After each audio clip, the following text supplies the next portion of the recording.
నమస్తే welcome to four sides TV. ధర్మవరంలో కూటమి జెండా ఎగురవేయడం ఖాయమని కూటమి అభ్యర్థి సత్యకుమార్ అన్నారు. నియోజకవర్గంలోని ప్రజా సమస్యల గురించి తెలుసుకుంటానన్నారు. గ్రామీణ ప్రాంతాల్లోని పీహెచ్సీల్లో కనీస మౌలిక వసతులు లేక ప్రజలు ఇబ్బంది పడుతుంటే స్థానిక ఎమ్మెల్యే కేతిరెడ్డి వెంకటరామిరెడ్డి మాత్రం కబ్జాలు చేసే పనిలో పడ్డారని సత్యకుమార్ యాదవ్ విమర్శించారు. సామాజికవేత్త గడ్డం రాజ్ కుమార్ తన మద్దతు తెలిపేందుకు సత్యకుమార్తో ఆత్మీయ సమావేశం నిర్వహించారు. ఈ ఎన్నికల్లో తనకు వచ్చే మెజారిటీతో ఎమ్మెల్యే కేతిరెడ్డి వెంకటరామిరెడ్డి పారిపోవడం ఖాయమంటున్న ధర్మవరం కూటమి అభ్యర్థి సత్యకుమార్తో మా ప్రతినిధి ఫేస్ టు ఫేస్.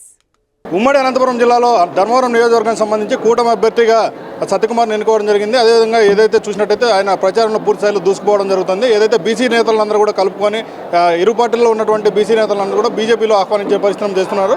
ప్రస్తుతం మనతో సత్యకుమార్ సార్, చెప్పండి, ఏ రకంగా ఉంది ఈ నియోజకవర్గ పరిస్థితి? చూసినట్టయితే బీసీ నేతలందరినీ కూడా మీరు ఏకం చేసే పరిస్థితి కనిపిస్తోంది.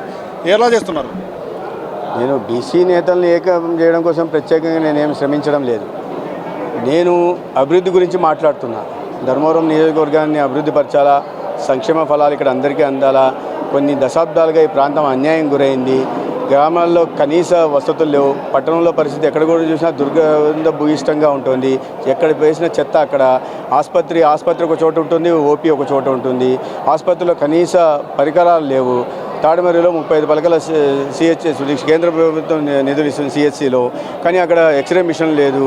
ఎక్స్రే మిషన్ ఉంటే దీని తర్వాత ఎటువంటి పరికరాలు, డాక్టర్ లేడు, డాక్టర్ ఉంటే నర్సు లేదు. ఇటువంటి పరిస్థితులు హాస్పిటల్లో నెలకొని ఉన్నాయి.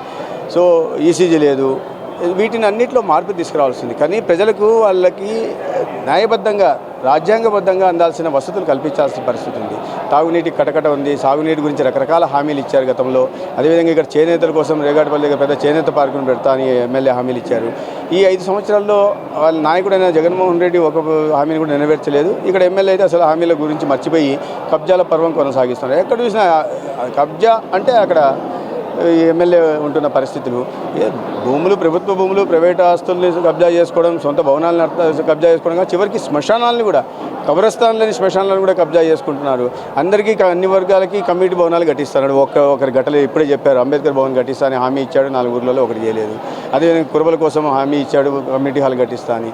బోయ సోదరుల కోసం ఇచ్చాడు. ఇవ్వకపోగా, నువ్వు కమ్యూనిటీ భవనాలు కట్టించకపోగా కనీసం వాళ్ళ గతంలో వస్తున్న బీసీ లోన్లు ఏమవుతున్నాయో వాటిని రానియట్లేదు. ఇన్సూరెన్స్ ఏదో చేనేతలకు వస్తుందో వాటిని రానివ్వట్లేదు. రాయితీలు అంటే వాటి కోసం కృషి చేయట్లేదు. అంటే పూర్తిగా నియోజకవర్గాన్ని విస్మరించి, ప్రజల్ని విస్మరించి, కేవలం తన గురించి ఆలోచించకుండా కొంతమంది రౌడీ మూకలను వెంట పెట్టుకొని ఆ రౌడీ మూకల ద్వారా ప్రజల మీద పెత్తనం చలాయిస్తూ అందరి మీద కేసులు బనాయిస్తూ, ఇప్పుడు కూడా మనం మాట్లాడుకుంటున్నాం, సోదరుడు ఏది ఉచితంగా అన్నం పెడుతున్నాడని కేసులు పెట్టారు. అంటే ఏంటిది? ఎటువైపు పోతున్నాం?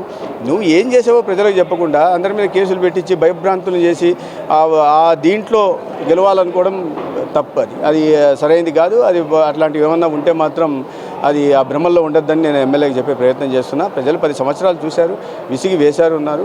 ఎంత తొందరగా పంపితే అంత మంచిదని వాళ్ళు భావిస్తున్నారు. ప్రధానంగా చూసినట్టయితే కూటమికి సంబంధించి ఇప్పటివరకు ఈ వరదాపురం సూరి కానీ, రేగాటపల్లి మధుసూదన్ రెడ్డి కానీ ఇంతవరకు ప్రత్యక్ష రాజకీయాల్లోకి మీతో పాటు నడచాలనేటువంటి పరిస్థితి ఉంది. దాన్ని ఏ రకంగా చూస్తున్నారు? ప్రతిసారి వాళ్ళు అదే టార్గెట్గా మాట్లాడుతున్నారు కదా మీ ప్రతిపక్షం.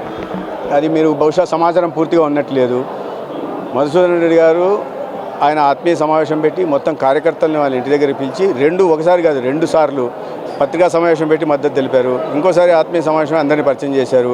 మొన్న నేను పట్టణంలో తిరుగుతుంటే 27-28 వార్డుల్లో పూర్తిగా నాతో ఉన్నారు. మొన్న ధర్మవరం రూరల్లో వెళ్తుంటే పూర్తిగా ఉన్నారు.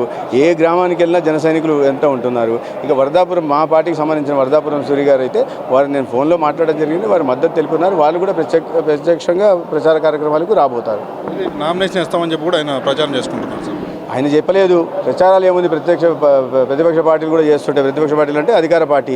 ఇటువంటి గెలవలేం కాబట్టి ఇటువంటి అబద్ధాలు వాళ్ళు వచ్చిన రోజు నుంచి ఇదే అబద్ధాలను, అసత్యాలని ప్రచారం చేసుకొని దానివల్ల లబ్ధి పొందే ప్రయత్నించారు. దాంట్లో వాస్తవం లేదు. స్థానిక ఎమ్మెల్యే ఇక్కడ ఈసారి వచ్చే మెజార్టీకి ధర్మవరం వైపు ప్రతిపక్షాలు చూడాలంటే కూడా భయపడతారని చెప్పి కూడా ఆయన సోషల్ మీడియాలో కానీ అదే మీడియాలో కూడా వెల్లడించే పరిస్థితి కనిపిస్తుంది. దీన్ని ఏ రకంగా చూడాలి? అదే ఆయన చెప్పింది బహుశా మా గురించి చెప్పింటాడు. ఆయన ఎంత మెజార్టీతో ఓడిపోతున్నాడో, ఎంత తేడాతో ఓడిపోతున్నాడో చెప్పుకొని ఉంటాడు. ఇది ఇక్కడ చూసినట్టయితే పరిస్థితి ఏదైతే జనసేన బీజేపీ తెలుగుదేశం పార్టీ నాయకులందరూ కూడా మూకుమ్మడిగా ఈ యొక్క సత్యకుమార్ యొక్క పాదయాత్రలో అదేవిధంగా ఏదైతే ప్రచారంలో పాల్గొని ఆయన గెలుపు కృషి చేస్తారని కూడా సత్యకుమార్ తెలియజేసినటువంటి కనిపిస్తోంది. 100% ఛానల్ లోకేష్, అనంతపురం.